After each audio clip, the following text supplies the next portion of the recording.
Oscillators എന്ന് പറയുന്ന നമ്മളുടെ ചാപ്റ്ററിലെ മൂന്നാമത്തെ ടോപ്പിക്കാണ് ഹാർട്ട്ലി ഓസിലേറ്റർ. ഓർക്കണം, നമ്മൾ ഡിസ്കസ് ചെയ്തു പോകുന്നതെല്ലാം സിനുസോയിഡൽ ഓസിലേറ്റേഴ്സ് ആണ്. എസ്പെഷ്യലി ഈ സിനുസോയിഡൽ ഓസിലേറ്റേഴ്സ് എല്ലാം LC ഓസിലേറ്റേഴ്സ് ആണ്. അതായത് ഫ്രീക്വൻസി ഡിറ്റർമിൻ ചെയ്യാൻ ഔട്ട്പുട്ടിൽ കിട്ടുന്ന സിനുസോയിഡൽ വേവ്സ് ആണല്ലോ, അതായത് സൈൻ വേവ് ആണ് ഔട്ട്പുട്ടിൽ കിട്ടുന്നത്. ഈ സൈൻ വേവ് സൈൻ വേവ് ഔട്ട്പുട്ടിൽ കിട്ടുന്ന സൈൻ വേവിൻ്റെ ഫ്രീക്വൻസി എന്തായിരിക്കും എന്ന് ചോദിച്ചാൽ ആ ഫ്രീക്വൻസി കാൽക്കുലേറ്റ് ചെയ്യാൻ വേണ്ടി നമ്മൾ ഡിപ്പെൻഡ് ചെയ്യുന്ന frequency depending circuits LC സർക്യൂട്ടുകളാണ്. 1/2π√LC എന്നുള്ള ഇക്വേഷനിലായിരിക്കും അതിൻ്റെ എല്ലാം ഫ്രീക്വൻസി കാൽക്കുലേറ്റ് ചെയ്യുക. ടാങ്ക് സർക്യൂട്ടാണ് ഇതിൻ്റെ മെയിൻലി ഫ്രീക്വൻസി ഡിറ്റർമിനിങ് സർക്യൂട്ട് അല്ലെങ്കിൽ ദ ഓസിലേഷൻ പ്രൊഡ്യൂസ് ചെയ്യുന്ന സർക്യൂട്ട്. അതിൽ tuned collector oscillator, tuned base oscillator എന്ന രണ്ട് ബേസിക് LC ഓസിലേറ്റേഴ്സ് ഉണ്ട്.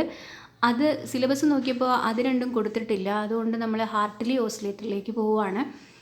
ഹാർട്ട്ലി ഓസിലേറ്ററിൻ്റെ പഴയ കാല ഒരു റേഡിയോ റിസീവറിലെ RF സെക്ഷൻ, അതായത് സിഗ്നൽ വന്ന് ചേർന്ന് ട്യൂണി ചെയ്യുന്ന ആ ഒരു സെക്ഷനിലെ ആംപ്ലിഫയറിൽ ഹാർട്ട്ലി ഓസിലേറ്ററിൻ്റെ ട്യൂണിങ് സെക്ഷൻ്റെ ഒരു ഫിഗറാണ് ഈ കാണുന്നത്. ഇനി എന്താണ് നമുക്ക് ഹാർട്ട്ലി ഓസിലേറ്റർ, ഒരു ഇൻട്രൊഡക്ഷൻ. ഹാർട്ട്ലി ഓസിലേറ്റർ എന്നുള്ള പേര്, ഹാർട്ട്ലി ഓസിലേറ്ററിൻ്റെ ഇൻവെൻഷൻ, ഇതെല്ലാമാണ് വരുന്നത്.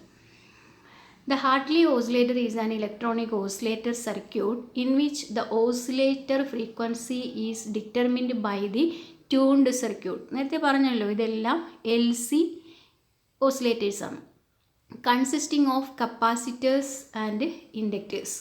That is an LC oscillator. The Hartley oscillator was invented by Hartley while he was working in the research laboratory of Western Electronic Company. The circuit was invented in 1915 by American engineer Ralph Hartley. ഇങ്ങനെയാണ് Hartley oscillator. ഈ Hartley oscillator എന്നുള്ള പേരിൽ ഒരു കാര്യം കൂടി നമുക്ക് ഓർക്കാം. ഓസിലേറ്റേഴ്സിലെല്ലാം feedback വേണമല്ലോ, അതും പോസിറ്റീവ് ഫീഡ്ബാക്ക്. അപ്പോൾ ഔട്ട്പുട്ടിലെ ഒരു പോർഷൻ ഇൻപുട്ടിലേക്ക് ഫീഡ്ബാക്കായിട്ട് കൊടുക്കുന്നത് ഏതെങ്കിലും കമ്പോണൻറ്റ് വഴിയാവും. റെസിസ്റ്റർ, ഇൻഡക്ടർ, കപ്പാസിറ്റർ ഒക്കെ ഉപയോഗിക്കാം. ഇവിടെ നമ്മൾ ഫീഡ്ബാക്ക് കൊടുക്കുന്നത് ഇൻഡക്റ്റീവ് ഫീഡ്ബാക്കാണ്. സാധാരണ ഇൻഡക്ടറിൻ്റെ യൂണിറ്റ് എന്താണ്? ഹെൻറിയാണ് ഇൻഡക്റ്റൻസിൻ്റെ unit. Henry, HENRY, henry H. അത് എപ്പോഴും ഓർക്കേണ്ട ഒരു പോയിൻ്റ്, ഇതുമായിട്ട് റിലേറ്റ് ചെയ്ത് പറയാം. ഹാർട്ട്ലി ഓസിലേറ്ററിൽ ഇൻഡക്റ്റീവ് ഫീഡ്ബാക്കാണ്. Hartley oscillator employs inductive feedback. അത് ഓർക്കാൻ പറ്റുന്ന എന്താണ്? Hartley oscillator. അപ്പോൾ ഇൻഡക്റ്റീവ് ഫീഡ്ബാക്കാണ്. ഇൻഡക്റ്റൻസ് ഹെൻറി, രണ്ടിലും ഒരു H ഉണ്ട്. അങ്ങനെയാണ് നമ്മളത് ഓർത്ത് വയ്ക്കുക. ഇതാണ് ഹാർട്ട്ലി ഓസിലേറ്ററിൻ്റെ സർക്യൂട്ട് ഡയഗ്രാം. വളരെ ഡീറ്റെയിൽഡ് ആയിട്ട് നോക്കുക.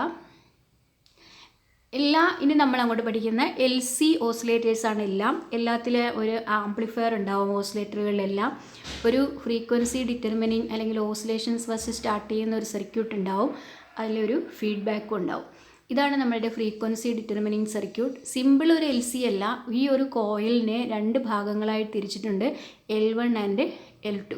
ഒരു സിംഗിൾ കോയിലിന് സെൻറ്റർ ടാപ്പ് എടുത്തിട്ടാവാം, അല്ലെങ്കിൽ രണ്ട് സെപ്പറേറ്റ് L1 L2 കോയിലുകൾ വേണമെങ്കിലും സീരീസിലായിട്ട് നമ്മൾക്ക് കണക്ട് ചെയ്യാം.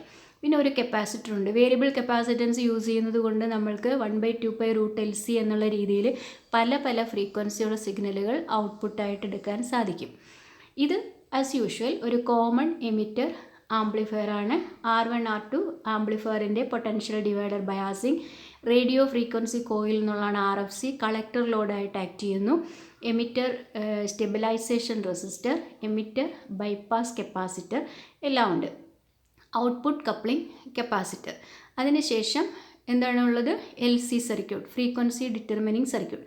അവിടുന്ന് നമ്മൾ ഒരു കണക്ഷൻ എടുത്തിട്ട് ഒരു ഇൻപുട്ട് കപ്ലിംഗ് കപ്പാസിറ്റർ വഴി ട്രാൻസിസ്റ്ററിൻ്റെ ബേസിലേക്ക് കൊടുത്തിരിക്കുന്നു. അല്ലാതെ പുറമേ നിന്ന് ഒരു എക്സ്റ്റേണൽ ഇൻപുട്ടൊന്നും ഓസിലേറ്ററുകളിൽ കൊടുക്കുന്നില്ല. അതാണ് ഓസിലേറ്ററുകളിൽ it gives an output without any input എന്ന് പറയുന്നത്. Only the biasing DC voltage മാത്രമാണ് ഇവിടെ വരുന്നത്.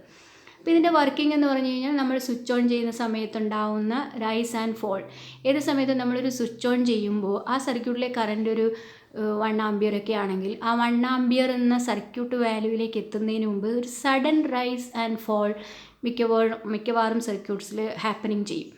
ഇതിന് ട്രാൻസിയൻ കറൻറ്റ് അല്ലെങ്കിൽ transient voltage, transient current, ramp voltage എന്നെല്ലാം അതിന് പറയും. ഒരു സഡൻ റൈസ് ആൻഡ് ഫോൾ, ആ ഒരു ചെറിയ ഒരു ബേസിക് ആയിട്ടുള്ള ഒരു വേരിയേഷൻസിൽ നിന്ന് തന്നെ ഓസിലേഷൻസ് ചിലപ്പോൾ സ്റ്റാർട്ട് ചെയ്യാറുണ്ട്. അപ്പോൾ ആദ്യം നിങ്ങൾ സർക്യൂട്ട് കറക്റ്റായിട്ട് പഠിക്കുന്നതാണ്. ഹാർട്ട്ലി ഓസിലേറ്റർ ഇവിടെ നോക്കിയാൽ അറിയാം. L1 എന്ന് പറയുന്ന ഇൻഡക്ടറിൻ്റെ ഈ ഒരു ഭാഗം നമ്മൾ ഔട്ട്പുട്ടിലേക്ക് കണക്ട് ചെയ്തിരിക്കുന്നു. അവിടുന്ന് L1 ഗ്രൗണ്ട് ചെയ്തിരിക്കുന്നു. അപ്പോൾ L1 വരുന്നത് ഔട്ട്പുട്ടിൽ. L1ൽ നിന്നും മ്യൂച്വലി ഇൻഡക്റ്റൻസ് വഴി കപ്പിൾഡാണ് L2. L1 L2 തമ്മിലുള്ള മ്യൂച്വൽ ഇൻഡക്റ്റൻസ് കാണിക്കാനാണ് M. L2ൻ്റെ ഒരു ഭാഗം കണക്ട് ചെയ്തിരിക്കുന്നതോ ഇൻപുട്ടിലേക്ക്. അപ്പോൾ ഫീഡ്ബാക്ക് നോക്കൂ എങ്ങനെയാണ് വന്നിരിക്കുന്നത്. ഇൻഡക്റ്റീവ് ഫീഡ്ബാക്ക് അല്ലേ. ഔട്ട്പുട്ടിലേക്ക് L1, ഔട്ട്പുട്ടിലെ ആ പോർഷൻസ് മ്യൂച്വൽ ഇൻഡക്ഷൻ വഴി L2ൽ പ്രസൻ്റ് ആവും. അതെടുത്തിട്ട് വീണ്ടും ഇൻപുട്ടിലേക്ക്. അപ്പോൾ എപ്പോഴും വേറൊരു ഓസിലേറ്ററിന് മറ്റൊരു കണ്ടീഷനുണ്ട്. ഔട്ട്പുട്ടിലുള്ള സിഗ്നൽ ഈ ഇൻപുട്ടിലേക്ക് വീണ്ടും കൊടുക്കുമ്പോൾ ഇൻ ഫേസ് ആയിരിക്കണം. അപ്പോൾ ഔട്ട്പുട്ടിൽ ഇവിടെ കിട്ടുന്ന സിഗ്നലുകൾ, ഇവിടെ നമ്മൾക്ക് L1ന് അക്രോസ് വരുന്ന സിഗ്നലുകൾ L2ൽ വരുമ്പോൾ തന്നെ 180 degree phase difference L1 L2 തമ്മിൽ കൊടുക്കും. എപ്പോഴും ട്രാൻസ്ഫോമർ, സെൻറ്റർ ടാപ്ഡ് ട്രാൻസ്ഫോമറിൻ്റെ സെക്കൻഡറിയിൽ മുകളിലത്തെ ഹാഫ് പോർഷനിൽ 180 ഡിഗ്രി ഔട്ട് ഓഫ് ഫേസ് സിഗ്നലാണ് താഴെ ഹാഫ് പോർഷനിൽ കിട്ടുക. അപ്പോൾ ഇവിടെ 150 ഡിഗ്രി ഫേസ് ഷിഫ്റ്റ് ഉണ്ടാവും. Another 180 degree phase shift transistor common emitter amplifier ആയതുകൊണ്ട് കിട്ടും. അപ്പോൾ ടോട്ടൽ 360 ഡിഗ്രി ഫേസ് ഷിഫ്റ്റായി. അപ്പോൾ ടോട്ടൽ ഫേസ് ഷിഫ്റ്റ് 360 ഡിഗ്രി ആണ്. ഫീഡ്ബാക്ക് പോസിറ്റീവാണ്. Feedback factor unity greater than equal to unity ആണ്. അപ്പോൾ ബാർക്കോഷൻ ക്രൈറ്റീരിയൻ എല്ലാം പാലിച്ചിട്ടുള്ള ഒരു സർക്യൂട്ടാണ്. സർക്യൂട്ട് ഡയഗ്രാം പഠിക്കാനായിട്ടാണെങ്കിലും വളരെ സിമ്പിളാണ്. പെട്ടെന്ന് തന്നെ നമ്മൾക്ക് കാണാതെ പഠിക്കാവുന്നതാണ്. ഇത് ഹാർട്ട്ലി ഓസിലേറ്ററിൻ്റെ കുറച്ച് details. For note preparation, this oscillator is very popular. This is used for local oscillator in radio receivers. ഇതൊരു പോയിൻ്റാണ്. ഹാർട്ട്ലി ഓസിലേറ്ററിൽ mainly used in radio receivers. Very high output frequency സിഗ്നൽസാണ് കിട്ടുന്നത് കേട്ടോ. ജിഗാ ഹെർട്സിലോ മെഗാ ഹെർട്സിലൊക്കെയുള്ള സിഗ്നൽസ് കിട്ടാൻ വേണ്ടിയിട്ടാണ് Hartley oscillators. It uses inductive feedback, the last point, and it is very important. Inductive feedback. Figure നമ്മൾ കണ്ടു കഴിഞ്ഞു. ഫിഗർ ഹാർട്ട്ലി ഓസിലേറ്ററിൻ്റെ ഫിഗർ കണ്ടു കഴിഞ്ഞു. ഇനി ഫിഗറിൽ നമ്മൾ നേരത്തെ പറഞ്ഞ പോലെ L1 L2 എന്ന് പറയുന്ന രണ്ട് കോയിലുകളും C എന്ന് പറയുന്ന കപ്പാസിറ്ററും ചേർന്ന LC സർക്യൂട്ട് അഥവാ ടാങ്ക് സർക്യൂട്ട് അല്ലെങ്കിൽ ട്യൂൺ സർക്യൂട്ടാണ് അതിനകത്ത് മെയിനായിട്ടുള്ളത്. Coil L is inductively coupled to L2. The combination functions as an auto transformer. ഈ സർക്യൂട്ട് ഓപ്പറേഷൻസ് ആണ്. When power is switched on, collector current starts rising and charges the capacitor C, output capacitor. When the capacitor is fully charged, it discharges through the L1 and L2, setting up oscillations. 1/2 pi root LC, അതാണ് oscillator frequency. അവിടെ ഉണ്ടാകുന്ന sine wave produce ചെയ്യുന്ന ഓസിലേഷൻ്റെ frequency 1/2 pi root LC ആണ്.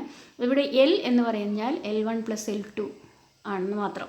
രണ്ട് inductors ഉണ്ടല്ലോ. അപ്പോൾ simple അല്ലല്ല, L1 + L2, 1/2 pi root LC or 1/2 pi L1 + L2 into C. The oscillations across L are applied to the base emitter junction and appears in the amplified form in collector circuit. Coil L1 coupled to collector circuit, energy back, and the L2 connected to the input circuit. അതിന് complete ആയിട്ടുള്ള working ആണ് ഇതിനകത്ത് കൊടുത്തിരിക്കുന്നത്. ഇനി Hartley ഓസിലേറ്ററിനെ സംബന്ധിച്ച് നമുക്ക് പറയാൻ എന്തൊക്കെയാണ്. Hartley oscillator is inductively coupled. Main point, it is a variable frequency oscillator where the oscillator may be series or shunt fed. നമുക്ക് കപ്പാസിറ്ററിൻ്റെ വാല്യൂ വേരി ചെയ്തുകൊണ്ട് ഔട്ട്പുട്ടിൽ വേരിയബിൾ ഫ്രീക്വൻസി ഔട്ട്പുട്ട് കിട്ടും. Hartley oscillators is the advantage of having one tuning capacitor and the centre tapped inductor. This process simplifies the construction of Hartley oscillator circuit. Hartley ഓസിലേറ്ററിൻ്റെ ഇത്രയുമാണ് പഠിക്കാനുള്ളത്. എളുപ്പത്തിൽ അതിൻ്റെ സർക്യൂട്ട് ഡയഗ്രം ഇപ്പം തന്നെ നമ്മൾക്ക് പഠിക്കാം. അതിൽ 3 പോയിൻറ്റ്സ് ആണുള്ളത്. ഒന്ന് ഇൻഡക്റ്റീവ് കപ്പിളിംഗ് ആണ് അതിനകത്ത് യൂസ് ചെയ്യുന്നത്. ഫ്രീക്വൻസി 1/2 pi root LC, വേറെ L is equal to L1 + L2. Positive feedback ഉണ്ട്. ഫ്രീക്വൻസി ഡിറ്റർമിനിങ് സർക്യൂട്ട്സിൽ ഒരു വേരിയബിൾ കപ്പാസിറ്റർ L1 L2 എന്ന് പറയുന്ന കോയിലുമാണുള്ളത്. ഇതാണ് the third chapter, Hartley oscillator.